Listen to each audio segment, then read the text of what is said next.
అటిక చంద్రబాబు ఢిల్లీ పర్యటన అనంతరం మంత్రులు మీడియాతో మాట్లాడుతున్నారు. లైవ్ చూద్దాం. ఇండియన్ ఎకానమీ పైన ఏ విధమైన మార్పులు చేర్పులు జరుగుతాయని, అలాగే ఇక్కడ ఇండియా నుంచి వెళ్ళే స్టూడెంట్స్కి ఏ విధంగా ఉంటుంది అని చెప్పి, అక్కడ అమెరికా వెళ్ళే వారికి ఏ విధంగా ఉంటుంది. ఎందుకంటే మనందరికీ తెలిసిందే, ఆంధ్ర రాష్ట్రం నుంచి ప్రతి సంవత్సరం కూడా కొన్ని వేల మంది స్టూడెంట్స్ అక్కడికి వెళ్తూ ఉన్నారు, అక్కడ బాగా చదువుకుంటున్నారు, బాగా సెటిల్ అవుతూ ఉన్నారు. వారికి ఏ విధంగా ఉండబోతా ఉన్నదని కూడా మాట్లాడటం జరిగింది. వీటన్నిటితో పాటుగా ఎకానమీ పరంగా ఏ విధంగా మార్పులు చేర్పులు జరగబోతూ ఉన్నాయి, ఇండియా భారతదేశం మనం ఏ విధంగా ప్రముఖ పాత్ర పోషించబోతూ ఉన్నాం, దాంట్లో ఆంధ్రప్రదేశ్ ఏ విధంగా మనం దాన్ని ఏ విధంగా ఉపయోగ చేసుకోవాలి అనే అంశం పైన ఈరోజు జయశంకర్ గారితో మాట్లాడటం జరిగింది.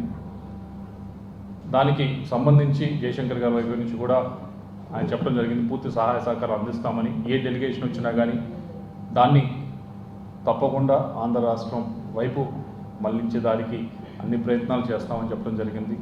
అలాగే ముఖ్యమంత్రి గారు కూడా కోరారు, ఏ విధమైన ఇన్వెస్ట్మెంట్ వైపు నుంచి కానీ ఇంట్రెస్ట్ చూపించేవారు ఎవరు వచ్చినా కానీ దయచేసి ఆంధ్ర రాష్ట్రాన్ని చూపించండి. ఎందుకంటే ఈజ్ ఆఫ్ డూయింగ్ బిజినెస్ కాదు, స్పీడ్ ఆఫ్ డూయింగ్ బిజినెస్ అనేది మేము తీసుకున్నాము ఆంధ్ర రాష్ట్రంలో. ఇప్పుడు ఎగ్జిక్యూట్ చేసి చూపించే సత్వం మాకుంది, చేసి చూపిస్తాం.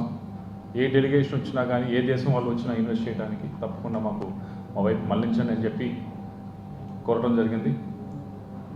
వీటన్నిటితో పాటుగా ఏదైతే కొన్ని ఇమిగ్రేషన్ ఇష్యూస్ మన విద్యార్థులు కానీ, మన ప్రాంతం వారు కానీ ఇబ్బందులు ఎదుర్కొంటా ఉన్నారు, వాటికి కొద్దిగా సర్దిద్దామని, వాటిని కొద్దిగా చక్కదిద్దామని చెప్పి కోరడం జరిగింది. చాలా అద్భుతంగా జరిగింది. జయశంకర్ గారు కూడా చాలా పాజిటివ్గా చెప్పారు. ఆయన కూడా అంటా ఉన్నారు, మాకు ఏ జపాన్ నుంచి వచ్చినా, మరి ఏ దేశం నుంచి వచ్చా, కొరియా నుంచి వచ్చినా కానీ తప్పకుండా మీ వైపు ఆంధ్ర రాష్ట్రానికి పంపిస్తాము. ఎందుకంటే మాకు కాన్ఫిడెన్స్ ఉంది, చంద్రబాబు నాయుడు గారు ఉన్నారంటే, ఒక డెలిగేషన్ వచ్చిందంటే, ఒక ఇంట్రెస్ట్ చూపించారంటే, మేము ఇండస్ట్రీ పెడదామని, మా ఇన్వెస్ట్మెంట్ చేస్తామని చెప్పి ఒక ఇంట్రెస్ట్ చూపించారంటే, ఏ డెలిగేషన్ అయినా కానీ ఆంధ్ర రాష్ట్రానికి పంపిస్తే తప్పకుండా వీళ్ళు ఎగ్జిక్యూట్ చేస్తారనే కాన్ఫిడెన్స్ మాకు ఉంది, చంద్రబాబు నాయుడు ఉన్నారు కాబట్టి మేము పంపించడం జరుగుతుంది అని చెప్పి చెప్పడం జరిగింది.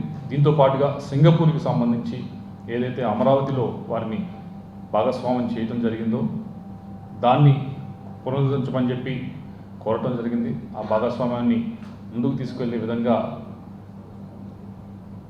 దానిపైన దృష్టి పెట్టాలని చెప్పి కూడా జయశంకర్ గారిని కోరటం జరిగింది. దాని గురించి కూడా ఆయన సానుకూలంగా స్పందించారు. తప్పకుండా రాష్ట్రం వైపు నుంచి, ఎందుకంటే ముఖ్యమంత్రిగా చంద్రబాబు నాయుడు గారికి సింగపూర్ ప్రభుత్వానికి ఎప్పటి నుంచో మంచి రిలేషన్ ఉంది. అక్కడ మినిస్టర్స్ అందరితో కూడా, ప్రధానమంత్రి అందరితో కూడా దాన్ని మరింతగా ముందుకు తీసుకెళ్లేదానికి, ఇన్వెస్ట్మెంట్స్ కానీ, అభివృద్ధి కానీ, అమరావతి ముందుకు తీసుకెళ్లేదానికి సింగపూర్ ప్రభుత్వాన్ని ఏ విధమైన సహాయ సహకారాలు అందించాలో మీరు చేయండి, తప్పకుండా మేము కూడా చేస్తామని చెప్పి జయశంకర్ గారు మాట్లాడడం ఇవ్వడం జరిగింది.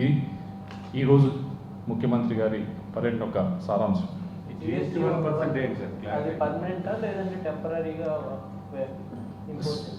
టెంపరీగా ఇన్పుట్ చేసేది స్టేట్ జిఎస్టీ పైన 1% సర్చార్జ్ అనేది కోరటం జరిగింది. అది టెంపరీగానే ఉంటుంది.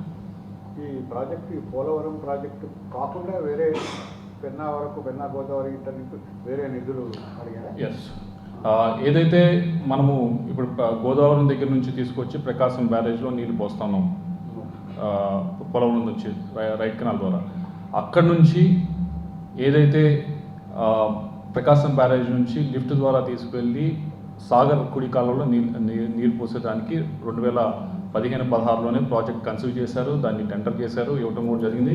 మొబిలైజేషన్ కూడా కొన్ని జరిగింది. కానీ కొన్ని కారణాల వల్ల గడిచిన 5 సంవత్సరాలు, 6 సంవత్సరాల నుంచి మాత్రం ఎక్కడ